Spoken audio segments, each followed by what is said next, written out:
So I figured I would make another Jeep vlog, trying something different again, using my Sony Action camera that I used. I think I used it in the last Jeep vlog, but I'm using a different mounting position, and I'm using the built-in microphone. I'm not using the shotgun microphone that's normally attached to it, and I just wanted to see what it sounds like.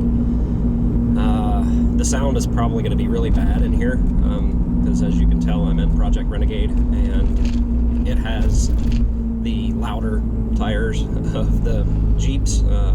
If you remember, it has the Super Swamper IROC ND tires on it, and they're pretty loud tires. Anyway, this is kind of a long-term update on a lot of the mods and stuff that have been done to Project Renegade. A lot of the mods and stuff that I've had on here, mods, parts, whatever you want to call them, I've been on here for around 10,000 miles, maybe a little more. The lift kit, wheels and tires, and all the new suspension stuff that I did in the previous videos, like the Detroit axle stuff, and all that stuff's been on here for 6,000, maybe 7,000 miles. So not really long, because honestly this doesn't get driven a whole lot. But I do want to give you guys an update. I've said it in a couple other videos that I'd give an update on like all the performance stuff once I've had it all on here for quite a while. With all of the performance modifications, if you remember, we did the catback exhaust system, a throttle body spacer, a jet performance stage 2 module, the performance intake, headers, I think I already said exhaust.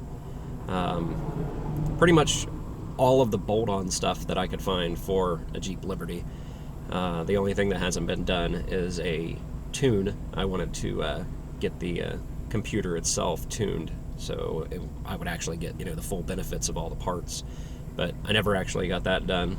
Oh, and I haven't got the new throttle body. That was another thing I wanted to do, was get the I think it was the Fastman or Fastman throttle body, whatever it's called. It's an oversized throttle body.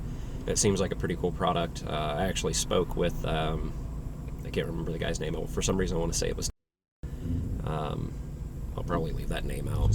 Sorry if any of you guys actually know him or have dealt with him. It just, he wasn't a very nice guy to talk to.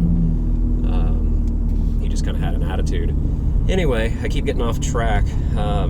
But with all of the modifications, there is definitely a noticeable power increase in the Liberty, with all of the stuff put together. I can't really say any one modification, you know, was like, wow, you know, a huge difference.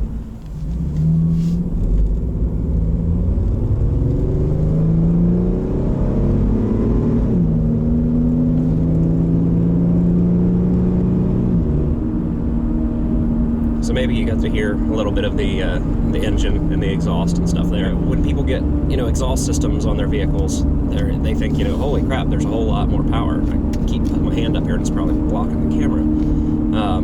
It's not necessarily that you have a lot more power. You know, most exhausts, you know, when they're a high flow system, you do get a little bit of horsepower out of it. But the biggest thing is you're just putting your foot in it more. You're just driving harder than you normally do to hear that exhaust system. So you're like, man, this thing does have more power, you know, but you're just driving the vehicle harder, just to be honest. So the exhaust, you know, by itself didn't really notice any increase in power. No difference in like fuel mileage or anything like that. When I put the headers on, they made a difference in the tone of the exhaust. The exhaust sounded a lot more aggressive with the headers, and had a lot more engine noise inside the vehicle. So in that little clip there where I took off, hopefully you can kind of hear that. You can hear a lot more from under the hood. But all of the mods that I've added performance-wise combined did make a fairly noticeable difference on the top end. Nothing really down low. Down low, it's still pretty much the same as it ever was. So long-term performance modifications that I would suggest, that I would say are worth it. Most of them together are worth it if you put, you know, quite a few of them together. The jet chip stage 2 module. If you don't mind paying the extra for gas, I'm going to be completely honest here, I loved having that chip, and the reason why I say I loved having that chip, I still have it, but I did take it off, because this thing does not get great mileage, and then you go and add, you know, higher octane fuel on top of that. It's like, you know, I'm not spending that much, you know, money on that kind of fuel. So I did take the chip off, and I just run, you know, regular old cheap gas in it again. So let's get into like suspension and stuff like that. So let's start with the tires. The tires, they're really good, you know, traction-wise, for being mud terrains in the rain. I've had quite a few mud terrain tires that weren't good at all in the rain on the road. These are, you know, pretty good. They're, you know, nothing special, but they perform about the same as, you know, like in an all-terrain or anything like that on a wet road. They were great in the snow. And again, I've had a lot of mud tires that were just horrible in the snow. The IROC NDs, they, I forget what the metric number is on them, but they measure out to just under 31 inches. They're like 30.8 or 30.9 or something, so they're like a 31-inch tire, but instead of like a 31-1050, they're basically a 31-950. They're just so, you know, the traction-wise and everything, they're good, but they are a really, really noisy tire. They are a really soft tire. The compound for these things are really, really soft. They wear fairly quickly. Further into the suspension, the rear coil springs, when we replace those are still great. Those are, you know, Moog replacement, you know, factory replacement coil springs. No issues with those. The Fox shocks that we have in the rear, those are great. That's actually my favorite part of the suspension, is those Fox shocks. The lift in the rear is still at 2.5 inches. I got 2.5 inches of lift over stock in the back. And the issue with suspension is when we move up front. Up front, the lift kit has started to sag a lot. Originally, it was 2 3/4 inches higher over stock, but we went from, you know, having that 2 3/4 inches of lift in the front, no rubbing issues whatsoever with the tires at full lock. Didn't have to do any trimming or anything. I did the pinch weld mod, but I didn't have to. But the lift has dropped by 1.5 inches in 7,000 miles. The wheels, or the tires, started rubbing the inner fender wells at the front, so I did a little bit of trimming, and then it was good for like a month, and then they started rubbing again, trimmed them some more, and then for another month they were good, and then they started rubbing again, and now they're actually rubbing again.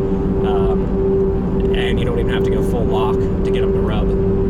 So the front end is, you know, sagging back down to almost stock. Anyway, the top 2 coils are on top of each other, like they're touching, and there's rust where they've sat there and rubbed the paint off each other, and that's because of the over the strut spacer lift that I put on here. Once everything settled back down, it compressed that strut, and so it has a really bad ride in the front end. Again, bumps, like whenever you hit a bump, it feels like you bottomed out, even on small bumps. As you didn't bottom out, it's just that the coils on the strut are banging into each other. So I would say to stay away from over the top, you know, strut style lifts. I don't know how the ones work that go inside the strut, because I haven't used them, but the one that I have, definitely not a good choice. Because the other suspension components from Detroit Axle are still in good shape, like the upper and lower control arms, the ball joints, the hub bearings, all of that stuff still great shape. The struts, like I said, are gone, but that's not really the fault of Detroit Axle. That's the fault of me putting that lift kit on top of them. As for any issues with Project Renegade, there are a few issues here and there. Transmission's getting a little worn out. Got a leak in the transfer case. I have that torn CV boot. The biggest issue right now is the planetary gears, or the spider gears, a lot of people call them. Those are a little worn out in the differential, enough so to where there's a lot of play. it basically, when you put it in gear, when you go from, drive to reverse or anything like that, or if you're driving, through a parking lot at low speeds and then you bump the gas, you get a clunk, and it sounds like U-joints. It's, exactly like U-joints. Because that was the first thing I thought. I was like, oh, okay, need U-joints. Got underneath there, U-joints are fine. Pulled the diff cover and everything off, and found out that, yep, it's the 4 planetary gears that are a little worn out. I've gotten a lot of questions about the fender flares that are on this. These are factory Renegade fender flares. As far as I know, on the Liberties, if you get the Renegade or the Rocky Mountain Edition, you get these fender flares that have the, that look a little bit bigger. I guess they're called the pocket style fender flares. So if the noise wasn't too horribly bad on this, I'll actually make a video out of it, and well, I guess you'll know that because if you're watching the video, of course I made a video out of it. I say some stupid things. So that's pretty much it. That's just I guess I'm going to call this a 10,000 mile update, even though some of the stuff's only been on here for 7, but some of it's been here for over 10, so we're just going to say average. We'll call it 10,000 mile update. I plan on doing the same thing with the Wrangler, because I'd say a 25 or 30,000 mile update, because it gets driven a lot more than this. So a lot of the parts have a lot more miles on it, so I'll do a really similar video to it, and I'll adjust accordingly if the sound is horrible and all that. I'll quit rambling. If you made it to the end of this video, thanks for watching the whole thing. If you came across this and you're new to my channel or not one of my subscribers, make sure to go into my channel. I have all kinds of different videos in there, so check some of those out. If you find a video that you like, hit the like button. If you have something to say, leave it down in the comments. And if you find a couple videos that you like, don't forget to subscribe to my channel.